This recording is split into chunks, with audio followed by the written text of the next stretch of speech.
Let's do it live. Okay. No one is going to get that reference. Nope. Well, at least I don't. That was that old Bill O'Reilly sketch where he used to be on CNN, and he's like, he's like, what do you mean we don't have the script? He's like, screw it, let's do it live. And it's just like, Oh. and everyone's like, Bill, we really can't do that. He's like, but we're doing it anyway. He's like, Bill, we don't have permission to do this. And he did it. Like, he did the news report anyway without the script. And it was on national television. I think everyone remembers that. And, My grandma will probably remember that. however, here's some interesting trivia. Bill O'Reilly, known for The Factor on Fox News Now, actually started as a video games news reporter for Nintendo Power. Who'd have I don't thought? believe you. I will get you the video later where it's young Bill O'Reilly doing a Nintendo news report. Did they just kind of throw him into that role, even though he had no experience, or did he actually have qualifications for that? Did he actually do a good job? I know he talked about a Mario report where he talked about the Mario history, and I was like, this can't be Bill O'Reilly, really? Yeah, I still don't believe you. I'll have to track it down later, but yeah, that Sure. like I'm not his biggest fan, but I'm like, mostly just because he yells a lot, and I don't really care for that. well, you don't like news anyway, so I'm not surprised. Granted, I don't like. No, news in America is depressing. I don't like watching any of it. I don't watch it much. Like, I usually have to have a good reason to. Like, if someone, like, says, oh, dude, something epic has happened, you have to see this. I'm like, alright, let's see it. But, like, I don't choose to watch it most of the time. Yeah. Let's see. But, getting away from that, now, a few things before we get started, since I have the stream up. And you should be able to see it on Skype as well. Yeah, I can see it. Okay. Now, I'm going to be doing this in a very nostalgic way, where my reaction is as close as I can get to the reaction I had when I was a kid. So, to anyone who's watching this, it's going to be very different than my usual recording style, if you've even watched me on YouTube. I won't be surprised if you don't, but anyways. Now to start off with, when we first got the game, we had our entire family over when I was like 5. And my first memory of it was when they first put it in. And I swear, from the opening, I guess, splash scene, I guess is what they called it back then. We didn't have cinematics back on the NES, so they were called splash screens, which opened up the game and gave us a title screen. Well, I think Super Mario Bros. 3 made everyone go wild when we first put it in, and my expression... Okay, where's my game? I swear I hate my computer. Okay. And get a new one. I can't. I wish. Because they're expensive. Yes. Yes. My expression... Well, the really good ones. My expression when the game first turned up was a little bit like this. I was like, what? A stage going up? Why is Luigi jumping at Mario? I was like, what the heck? So many stuff on the screen. Like, Mario's a tail. Like, what's going on? Why are Mario and Luigi fighting? Aren't they supposed to be brothers? Oh, well that sucks. Did he just go behind the screen? Like, what's going on? Everyone was just watching this title screen, like, we didn't know what to think. Oh crap, that Koopa's going fast. And then when everyone calmed down a little bit, they actually they picked a 2-player game because we had the whole family over. But I'm gonna pick 1 player. Actually, had a 2-player? Yeah, it had 2 players. I was like, what the heck? Like, what is this? Like, wait. Like, this is the first game that I ever experienced that had an actual overworld to it. Like, and I was just like, you've gotta be kidding me. Like, there's like these dancing like hills, and like there's different screens and whatnot, and we can change colors on the tile screen, and then we had the World 1 screen down there, and it had M times 4, as well as a bunch of arrows and a P next to it, as well as dollar signs. I was like, okay, my 5-year-old brain was just, oh, hold on, let me try to turn this down a little bit. I'm having to yell. But yeah, my mind was blown as a 5-year-old to see all this new stuff hit me all at once. And then... Well, to be honest, having a 5-year-old mind blown is not exactly hard. Well, no, but compared to what I was used to, this was just incredible. And of course, admitted, you always, to anyone who's played these games, you got killed by that Goomba when you first played, admit it. Like, the easiest enemy in the game, but you got killed by him. We all did. And here's one big change here. Backgrounds. Like, and designs for the backgrounds too. This looks like the cartoon show, because you have the colored hills. They actually look like mushroom hills of some kind. And you have these bushes and these colored blocks that you can jump on. I mean, jeez, man. What kind of a budget did this game have? And of course, you can pick up Koopa shells now. You can't just kick them. And we have red Koopas. I mean, maybe not red Koopas, red Goombas now that are stronger and can fly around a little bit. This is the first game to have stronger palette swaps of different creatures. Also, at this point, we never really had different commands for Mario. Like, you could run with him, and God knows you actually needed that to beat the previous games. But here, you get a super run. Like, it's noticeable now. Like before, when you ran, you actually had a small different pick. How do I explain this? The sprite for Mario had two different animations, one for walking and one for running. However, here, if you hold down the run button long enough, he actually holds out his arms like he's actually running around. That is awesome. And I just noticed what the little arrows are for. Yeah. They're like your speed. Now, like Epona's carrots in Ocarina of Time. Exactly. And also, when I first played this game, I didn't know what I got at first when I got the leaf.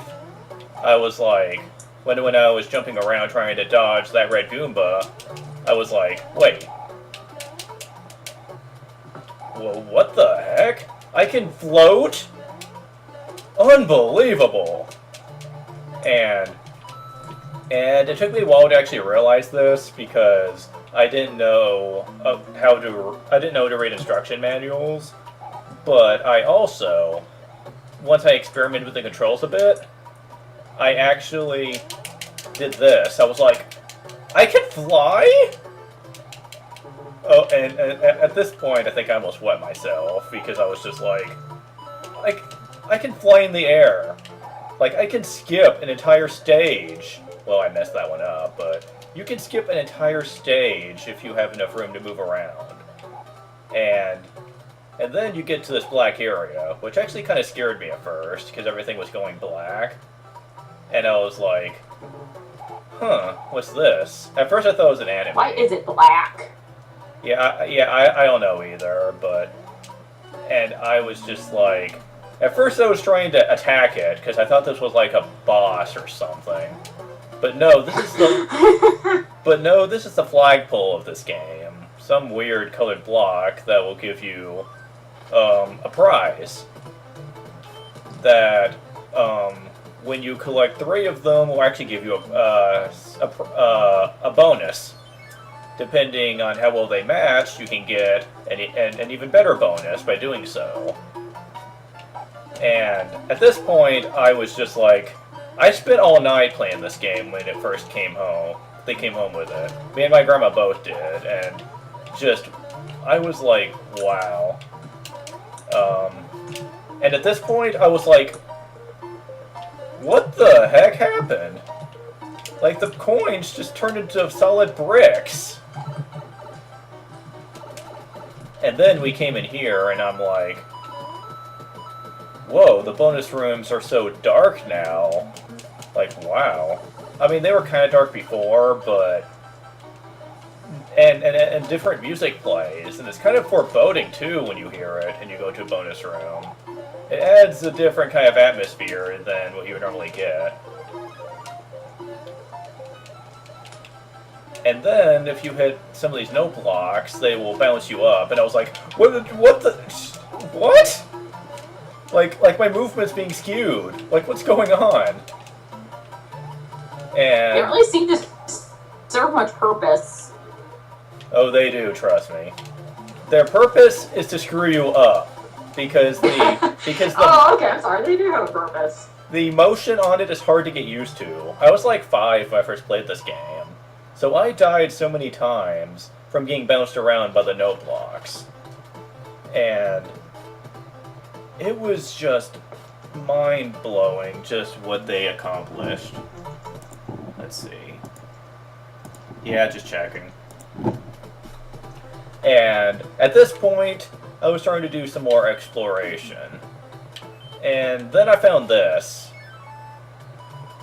Line up the pictures and get a prize. You only get 1 try. I remember this from the Game Boy version. Bonus game. I always mess these up as a kid. It always surprised me what kind of shapes I can make with those. And here's where we wait, this one or this one? No, that comes later. But here, I would always do this. And then I ran into this thing! And then I was like, what the heck? It's a Hammer Brother, but they're throwing boomerangs. I don't even think I knew what boomerangs were as a kid, but I just knew they were throwing something. You didn't know what a boomerang was? I was like 5, and I was kind of a sheltered kid, so no. So I just knew there was... So sheltered from the terrors of a boomerang. Well, I was never introduced to a boomerang, I think. Because I was a very sheltered kid who really didn't know much of anything of the outside world. At all. I think the closest I got to going outside was going to see a doctor, or, going to see relatives, I think. So what did you do in your house all day? Either playing with toys, or finally when I was like 2 or 3, I was introduced to video games, and that's pretty much all I did, really. Sounds like my brother's life. Now, I did not realize this. My cousin had pointed this out, but he said, see the clouds up there, how they're kind of pointing up? Fly up there. And I was like, oh my god. I mean, I know I'm not doing the best job of explaining how I reacted to all this stuff, but it's just like this game, like, and we haven't even touched the surface yet. This is just the first world, and I was already blown away. But now there was a Nintendo Power we had that told us to duck down on these white platforms, and I was like, we're going behind the game? Dude, sweet! And my grandma's the one that found this, actually. Now, this is a whistle, which will actually, when you blow it, actually warp you to different worlds instantly. Now, I can't remember off the top of my head if, no, I think the only warp zones we had were through the different pipes. that you actually had to find in stages. So the fact that you could warp whenever you wanted was a huge surprise to us, and it's something my grandma used a lot, actually. Now when we noticed these different mushroom houses that we could go into, we didn't know what the heck they were for, but when my grandma was playing around with the controls, she noticed there was another bar here that she could open by pressing the B button on the world map. And when she went to select something, she actually got to use that power-up. And she said, "Wow, we can actually store our powers now and use them whenever we want." She said, "I am so going to abuse this." And and then we come to another change. Auto-scrolling. Yeah, I was like, what the heck? Like, the stage is trying to kill me. Like, no. Like, get away. And I was like running at the very edge of the screen. And I kept falling off the edge because I was trying to get away from the screen, trying to eat me. And I was like, oh no. Oh. And, of course, this is one stage where you are trying to collect all the coins. And when I found out that I had to do this, I was like, oh, you've got to be kidding me. Really? Yeah, it took me weeks before I was ever able to do this just once. Because it took me forever to master the stage. And even after all these years, this is still the only stage I can do reliably, where you have to collect all the coins. You can actually collect all the coins. Yes. If you collect all the coins in the stage, that will show up. The elusive, mysterious, epic white mushroom house. Which always has... It looks like it's poisoned. It's not, though. It's actually the best thing in the game, because inside you can have one of two items. An anchor, which will prevent the Sky Fortress from ever moving, or the Power Wing. Best item ever. The Power Wing gives you infinite flight, and you can fly as long as you want and skip everything in a stage. Well, unless you're in a fortress stage, but that's it. And even then, some of them do have shortcuts with a P-Wing, but the P-Wing is something that we always abused when we first got the game. And we would do it on the easiest of stages, too.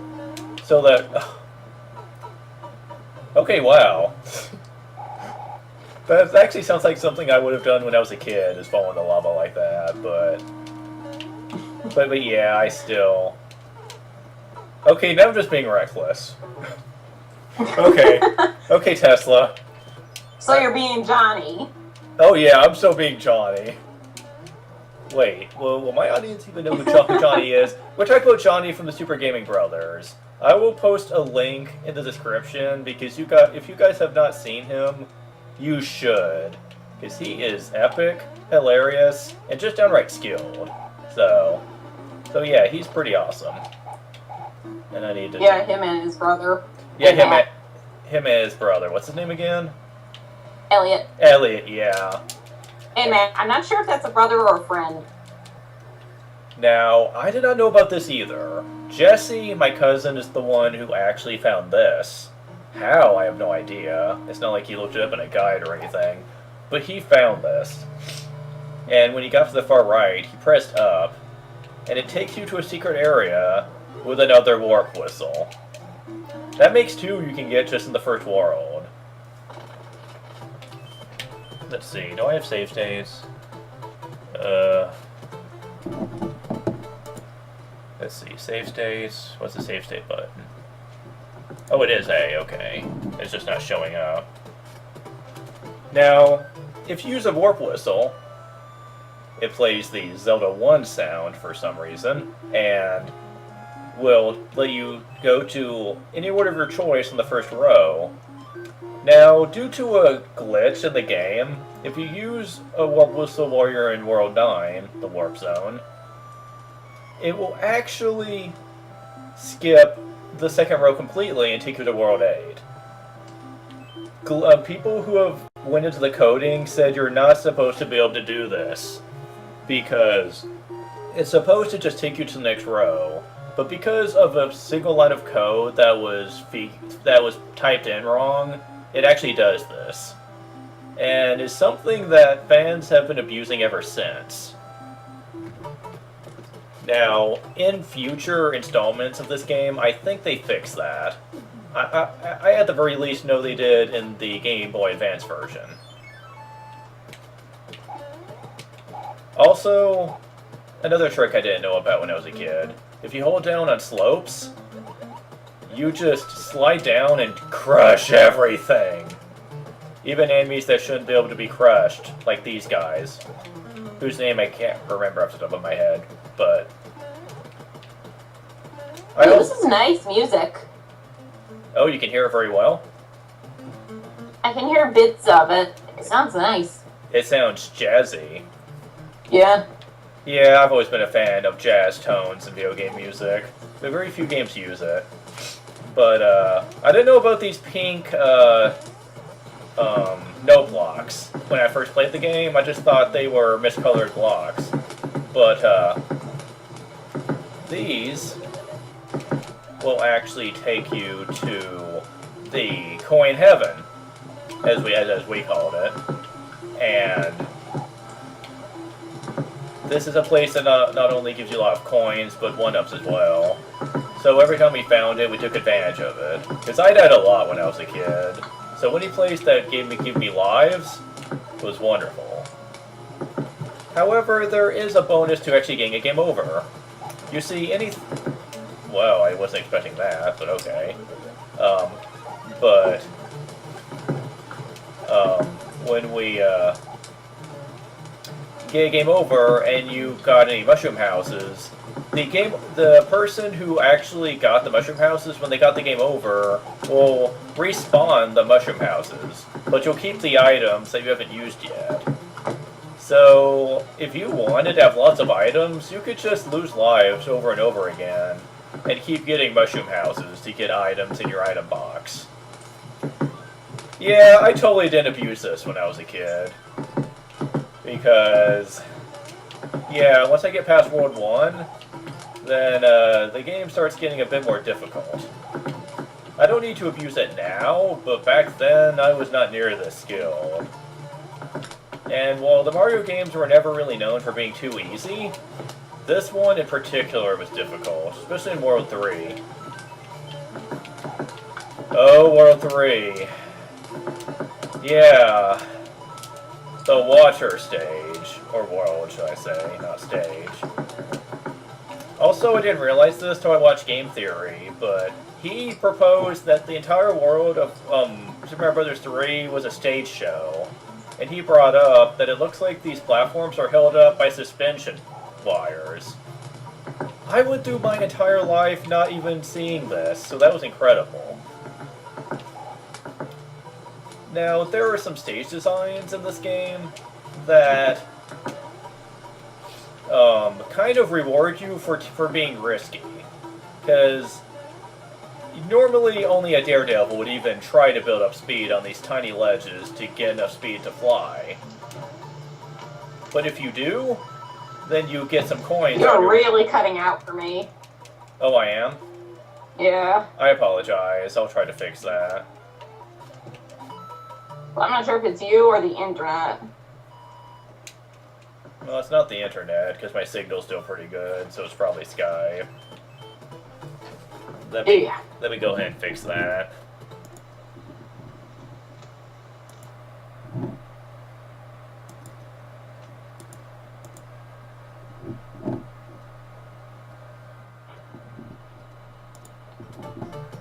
Okay, are you picking me up now? I think so, but now I can't see the stream. Okay, I'll fix that. There we go. Everything is nice and better now. Okay, there we go, yep. Also, this is the first time when the Hammer Brothers actually get their own stages. And as a kid, I was just like, oh no! The Hammer Brothers have evolved to the point to where they have their stages based after them.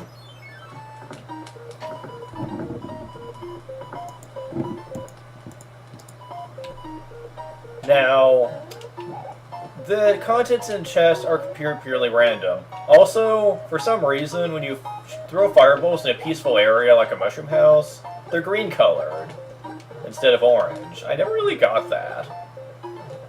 I have to assume it's because They look like bean sprouts. yeah, I just don't get it. I guess it's because of the color palette, but still, weird design choice. And here's probably the most contrasting change in a new Mario game at this time, anyway, and something that people have loved and wanted in every Mario game since, because they kind of haven't been doing it.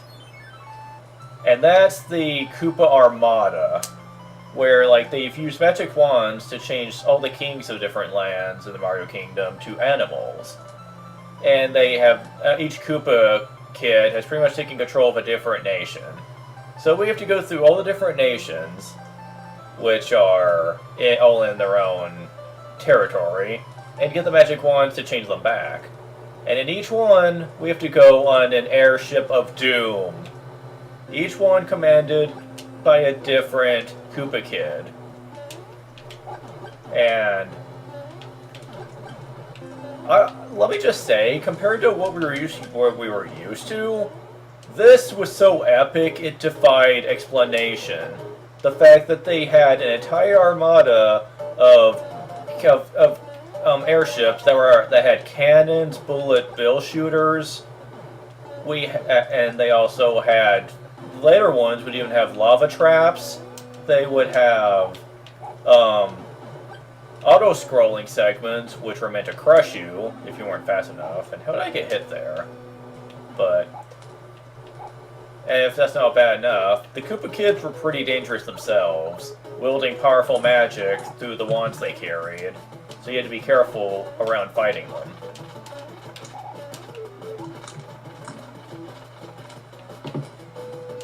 Also, the more you damage them, the stronger they get. I guess they're like Pokemon. The weaker they get, the more damage they can do. But, after you get the magic wand, then that's the end of the... Okay, so you have to get the magic wand and change the royal back to a person, but... Are we in Mushroom Kingdom? Yes. Each of these nations... Then how is there multiple royals? They're all in command of their little mini-nations. Whereas the mushroom... So they're not really kings. It's more like, what's the word they had in medieval times? Like lords or something? I guess. I'm just going by what the games pretty much tell me. Oh, and this is something new. Greetings. If you see any ghosts, be careful. They will give chase if you turn away. I've enclosed a jewel that helps protect you. Princess Toadstool. Now we actually have a name to the princess. Well, at least her last name so far. So this was a big Wait, change. his last name? Yes. Princess Toadstool was her last I name. kind of figured that was like a nickname, but... Okay, so her name is Peach Toadstool, and what's Mario's name? Mario? As far as we know, yes. Sure. Well, that's what they did in the movie, but... the movie. Dancing trees. Who are doing the caramel dancing? Okay. Oh my god, they are!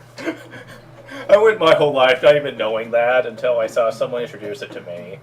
And I'm like, oh my god, they're doing this from a Super Mario Bros. 3 dance. And my friends were like, what? I said, the Mario 3 dance. You know, the ones that the trees were doing? And they said, oh yeah, they were doing the caramel dancing, weren't they? And I just was so astounded by that. The Japanese culture. I love it when you throw in things to your video games. The more you know. I'm pretty sure that wasn't intentional. I don't think that was intentional. I don't think caramel dancing was a thing. Really? This I don't think it existed. It exists from this one song, I think. I thought it was in Japanese culture for a long time, but I could be I wrong. don't know. I could be wrong. But yeah, I was just very amused to find that out, and also we're introduced to a new enemy in this, the devilish fire snake. Yeah, fire snake. You can't jump on him, and he stalks you. How do you know it's a snake? Because it's it moves like one. See. It moves like a fireball to me. Granted, most snakes don't jump, but it does kind of come after you like a snake. I just see it as a living fire trying to kill you. Stalking you the entire stage, usually. And they usually come... I noticed that. They really want to kill you. Yeah. I didn't know fire was so sentient. And, of course, there's different forms of fire later on in the game, too, which is annoying. I also forgot to mention about the trap blocks. Blocks that little mini Goombas try to hide in to try and get a sneak attack on you. Yeah, we'll see them later, in much more precarious situations. Oh yay! The card game has been unlocked. Me and my grandma, when we first got this game, mapped out every possible combination with this card game. And there's about, I think, 8 different variations you can get, so it took us a while. Oh man, the time we spent on this.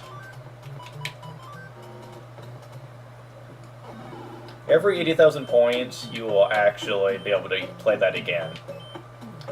And we get another one of these. I used to be so good at this.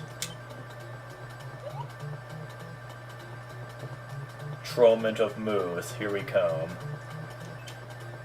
Trollment of Muth? Yeah, that's a Dragon Quest VIII reference. There's like this boss in Dragon Quest VIII where he gets knocked on the head with a giant crystal ball, and he gets like brain damage because of it, so all of his syllables are reversed. It's hilarious. And like he said, "You are not the end of this Bristol call, are you?" He's like, "Darn it!" I'm just like, wow. I feel so sorry for this dude. Okay, second stage you have to collect all the coins. There's a catch though. You see that P block?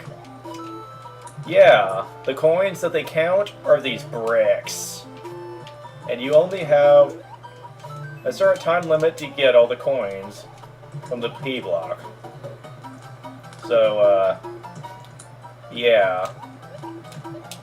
Good thing this moving lift block comes back, otherwise I'd be kind of boned.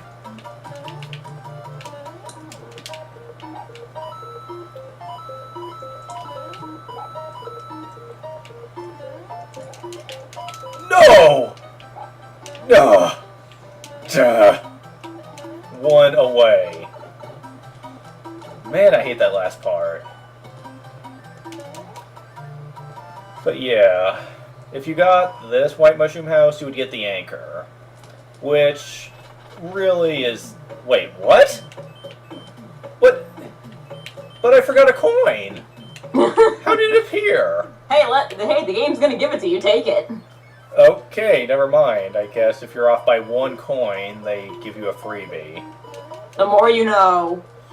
Okay, the anchor. Basically, it's not an item I'm particularly fond of, but I try to get it anyway. Its effect works like this. Although, wait a second. Okay, yeah. Time to explain about 2 of the most annoying enemies in this game.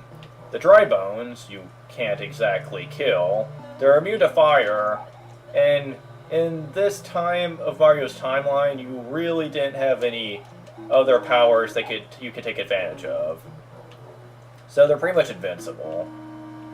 Thankfully, you can jump on them to get them out of your way for a while.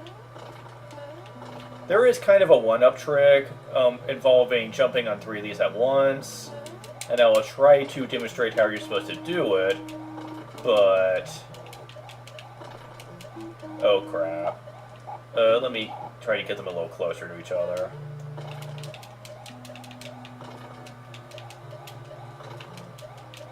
Yeah, this is pretty much how you're supposed to do it. You have to have the leaf to pull this off, though, and it's very easy to get the timing wrong. Because you gotta hover all the way till you're about to hit them, and then hold the button. But yeah, that's basically what you do to do that. The Thwomp is a new enemy too, but he's not too threatening. He just... Flops. he just tries to crash down on you, and you can just go under him when he's recovering. So he's not too bad, at least for the moment.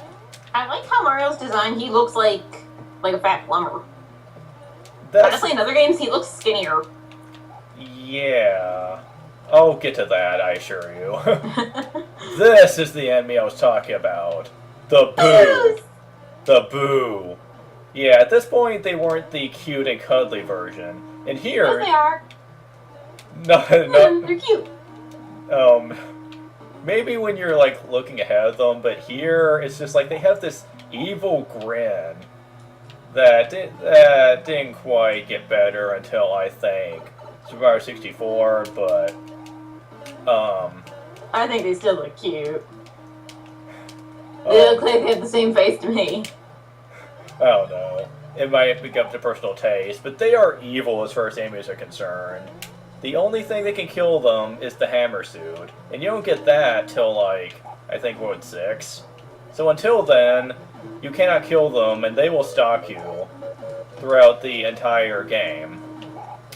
I think the Scarfies from Kirby look more creepy than the Boos. Wait, are you talking about those scary as hell enemies that if you try to swallow them, they will chase after you? I don't think they did that, but they sort of did the same thing where if you're looking at them, they're like covering their face and being shy, but then you look away and they have the creepy face and they come toward you. Well, there's this one enemy where Kirby has no powers, and you try to swallow these particular enemies, they will get the most evil face ever and chase after you, as if to say, "How dare you try and swallow me? You're gonna get it now." And I'm not sure if that is Scarfies because they kind of go after you no matter what as soon as you turn your back, whether or not you try to suck them up or not. Okay. But they look creepy. Boos look cute. And they make a cute little noise. Yeah, they started doing that in Super Mario World where they did the "Wah!" sound. I'm just like... And of course, in Super Mario World, if you kept staring at them long enough, they would stick their tongue out at you. Which I was like, ah! I was like, okay. Didn't think you'd do that, but okay. Oh, that's so cute. Well, that's what I think now. I'd probably be a little creeped out when I was a kid. Well, I was creeped out the first time because I didn't see it coming. And I was just like, ah! Well, I didn't expect that, but okay. I was like, that's hilarious. Okay. Now, this is when the game starts to become a little cryptic with their bonus rooms. Because you have to find secret note blocks in the air like this that you have to know they're there. Either that or jump around all the place and hope that you find a secret. Well, I do have a feeling that they were inspired by Zelda when they made the secrets for this game. Yeah, wouldn't surprise me. Let's see. Because Zelda 1 was also pretty cryptic. God, yes. By comparison, I don't think this game's as bad, but I think it does. But I think it does get. As bad. But I think it does get inspiration from it. Let's see. Ugh, darn it! Because a lot of secrets. Oh, really? Come on, game. If you take this away from me. Okay, good. Yeah, I was about to glitch my way out of not being able to do that. Yeah, the pipe that you have to go into is blocked by bricks, so you usually have to use a Koopa to break them all. If the Koopas are glitched, though, you pretty much have to die if you don't have a leaf. So, yeah, even during Super Mario Bros. 3's heyday, glitches were game breakers. Some were good, some were awful. And then we get a stage that isn't marked. It just has a whole sand design on it. I wonder what could be inside. Oh god, son! Like, why does the sun have an angry Oh, the scout? sun wants to kill you. Yeah, I'm just like... Oh, could it just overheat and try and kill you, but it has an evil face? It's supposed to have a happy face. That wants to kill you. Yes. Also, as I just demonstrated, if you hold on to a shell for too long, the Koopa actually has the mind to get out and bite you.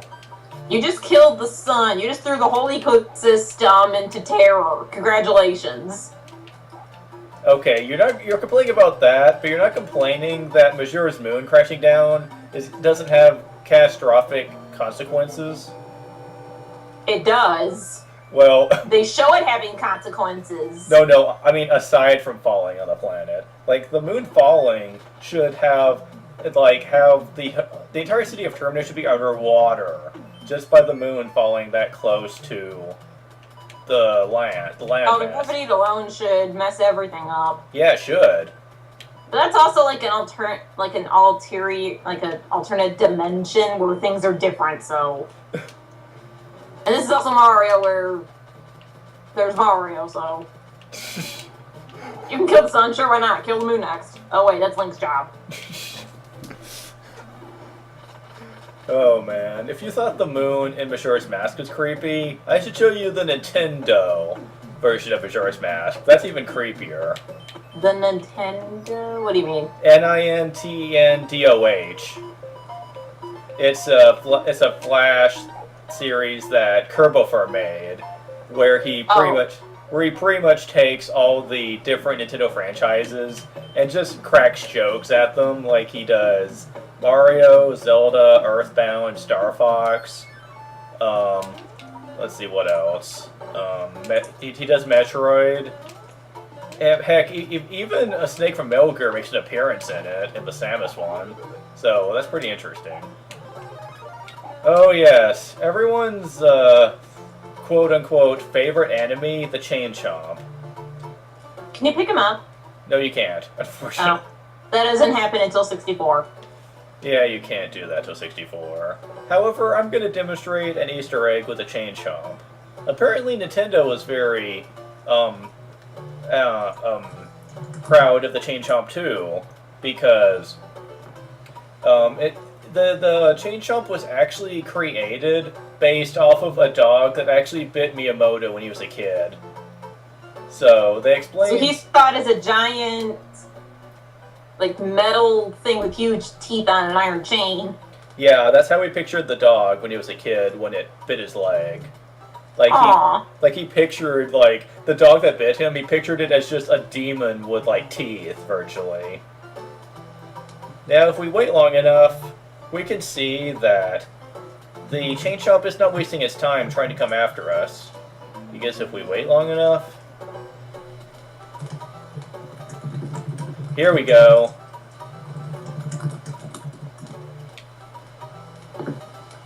There it goes. And it fell down into a pit. And it came back, somehow. But yeah, if you wait long enough, he actually uses enough inertia to break from his chain. He really wants to get you. Yeah. I can relate. I didn't get bit by a dog. I had a little dog chase me. Was it a Chihuahua? No, I don't think... Ugh, it's been so long I can't remember. I just know it was a little dog. He probably thought it was fun and we were playing, and I thought it was terrifying. Wow.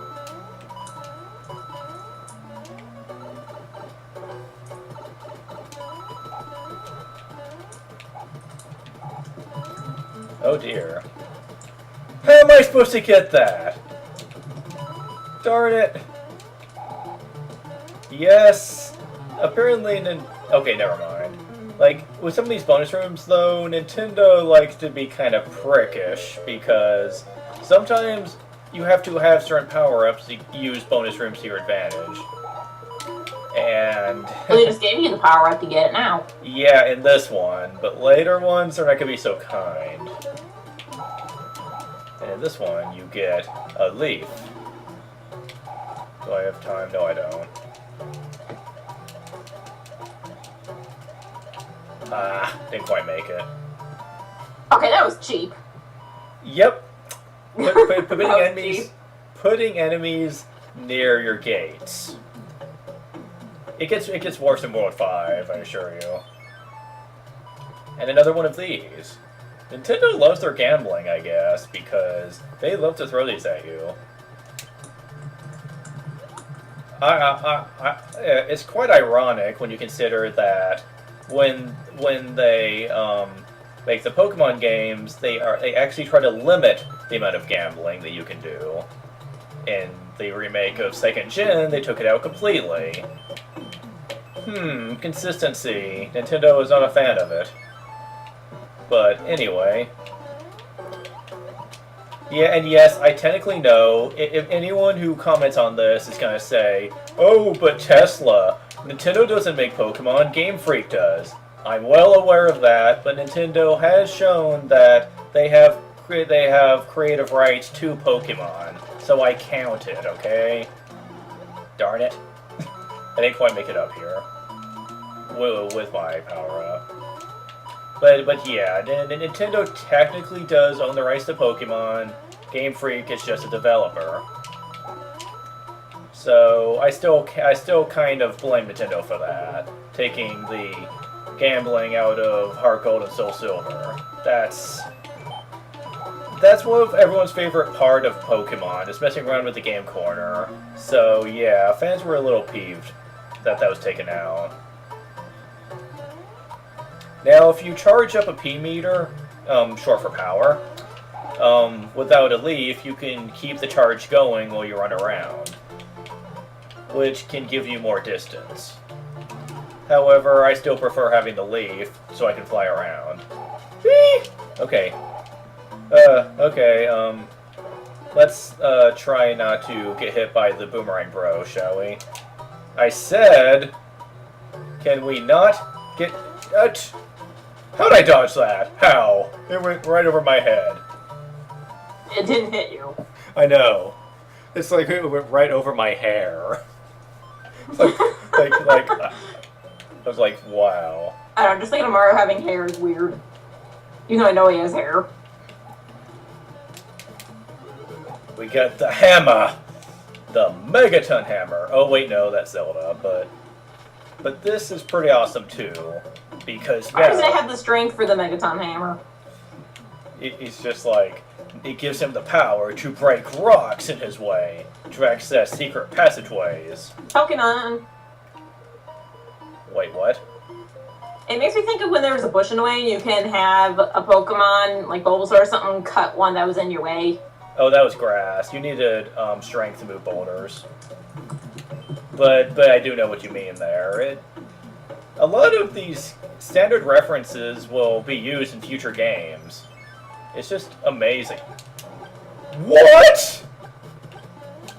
Yeah, when I was a kid, I got killed by these guys so much. I was like, they breathe fire now? Jeez. Bowser's pulling out all the stops now. Granted, I didn't know his name when I was a kid. He was just King Koopa to me, but... And now we have a pyramid level. And we're back to the jazz theme. Nifty.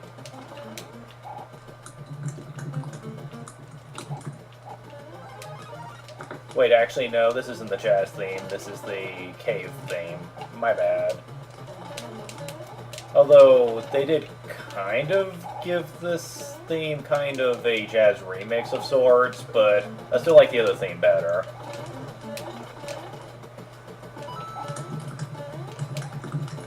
Nintendo really likes to test the waters on what kind of music style they use in their games, because in the first one they were using a very stylistic Japanese karaoke style.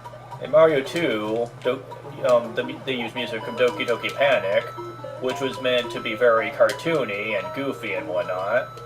In this one they went for jazz. In Super Mario World they went for... Actually, I don't even know what kind of style of music that game uses. I know it was different, though. And I know in the new Super Mario Bros. Series, they went with some Hawaiian-style theme. And I love it. I love that theme. But, yeah. The news composer, Koji Kondo, is a genius when it comes to adapting different styles to his music. And now one of them is changed into a spider. I'm surprised they haven't squashed you yet. Actually, why did they leave the toad alive? Or was he hiding? He was probably hiding. Yeah, he was either hiding or he came back a little too late to do anything. It's Toad. He was probably hiding. I don't know, Toad was kind of brave in Doki Doki Panic. Yeah, I know. People hate it when I say, it's not Doki Doki Panic, it's Mario 2 to us. I don't care, personally. You can call it what you want, but, It was Doki Doki Panic first. yeah, it was Doki Doki Panic, first, so that's usually what I compare it to. And I know they did make a lot of creative changes, like adding a run option, giving us more coin areas, extra life in the way of the mushrooms, but it's still Doki Doki Panic on a surface level, so that's what I'm going to be calling it. And now we're introduced to one of the most trollish enemies in history, the Monty Mole. Dude, man, these guys suck, whatever game they're in. I swear, I hate them. Well, you're in, like, Sunshine. They're just more of a nuisance than anything else. Oh yeah, the ones from Sunshine were essentially just delegated to boss fights, I think. But when, Mini boss fights, yeah.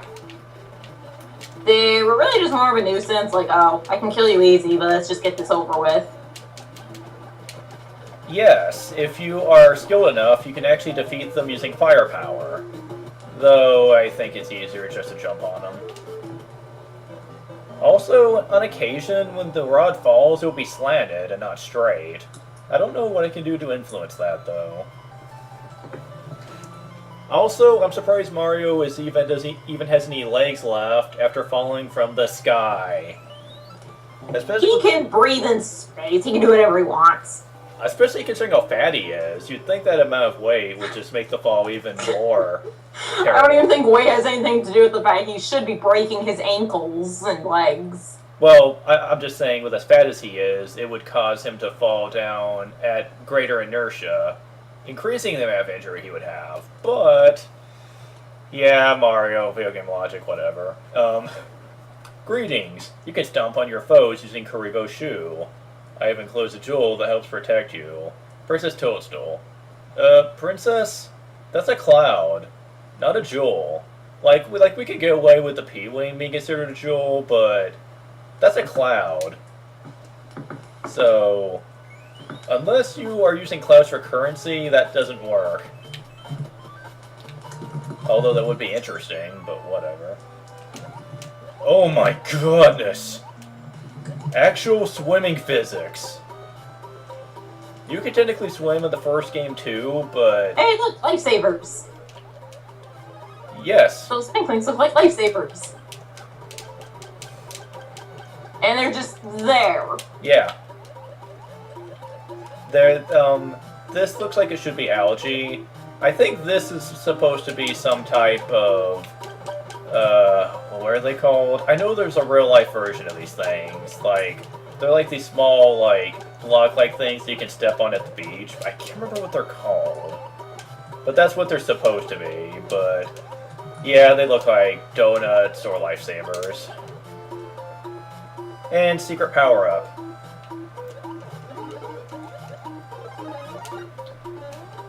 Now, at this point, the game starts becoming a little cruel. I made this place look easy since I have the Fire Flower.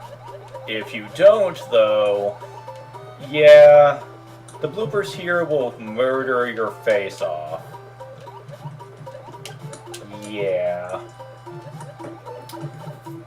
I think when I was a kid, I actually really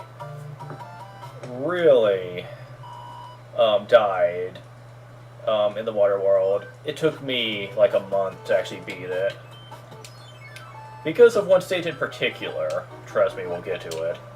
But now we're introduced to yet another new foe, the Cheep Cheep, which is an enemy that gamers have learned to hate over the years. Because they're usually out of reach of you jumping on them, and they just jump at you from out of nowhere, usually. And there's not much you can really do about it most of the time. Unless you have the Fire Flower, of course, but even if you do that, they will respawn. So don't stick around one area too long. Oh, God. Get out of the water, Mario. Mario, come on. Yeah, that was a close thing. And one more for good measure, and gate. Okay. Also, I think of all the water themes throughout Mario's history, this is my favorite. I don't know, there's just something calm and serene about it. Okay, can I get something this time? It's not looking that way. I hope Cole's able to watch this, because he knows how bad I am at matching. Who? Cold. Oh. Yeah, I gave him the link. Hopefully he's able to watch. He stays on pretty late, so... And we get probably the most odd suit that Mario's ever gotten. The frog suit. Okay, here's the basic gist of the frog suit for anyone who... Or for like the 1% of you who haven't played it. Let's see. So that's me? Well, yeah, but you grew up in a different generation than... Well, yeah, I didn't grow up in the 80s. So, actually, I think we grew up in an era when I don't even think the GBA game was still in, what's the term I'm looking for here? I can't remember. Syndication. Was the GBA game of this even in syndication still? I can't remember. When you were getting into video games. I don't know if it was. Well, I didn't get into it until Wind Waker. But I played some occasionally because my brother always played them. Oh, I see. Anyways, the frog suit. It's a very fickle suit. Basically, oh god, new enemy. Be prepared to face the cruel, unloathing terror of Fish Deluxe, also known as Big Bertha. But most NES fandom calls it Fish Deluxe because it's basically an adult version of the Cheep Cheeps.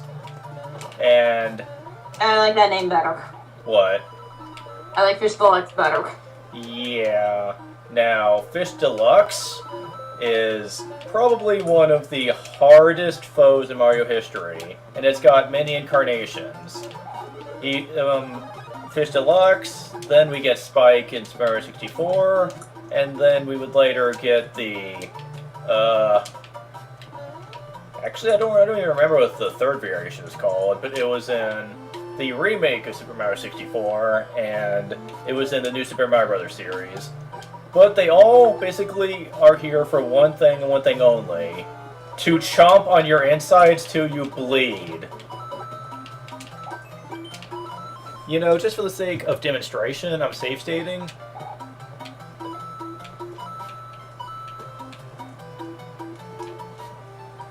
Yep. If he jumps high enough to reach you, you die. And in this... Actually, isn't it a her? What? You said the actual name is like Big Bertha. Yep. That's a girl's name. Yeah. Fish Deluxe is a lady. It has... The Cheep Cheeps are its children. I love how you called her a lady. She's a creepy fish that tries to eat you. Well, lady is a proper term for... It's a fish. Yeah, I know, but like...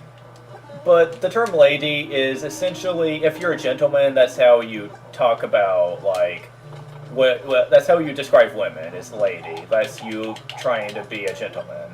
I don't care if it's an animal, and I don't care if it's evil. I still try to be honorable. Trying being the operative. That sounds like my character. Well, I'm glad that I'm comparable to one of your characters, since they're usually pretty well written. Well, one of my muses, I mean. Oh, muses. Okay. Well, still, either Yeah. or.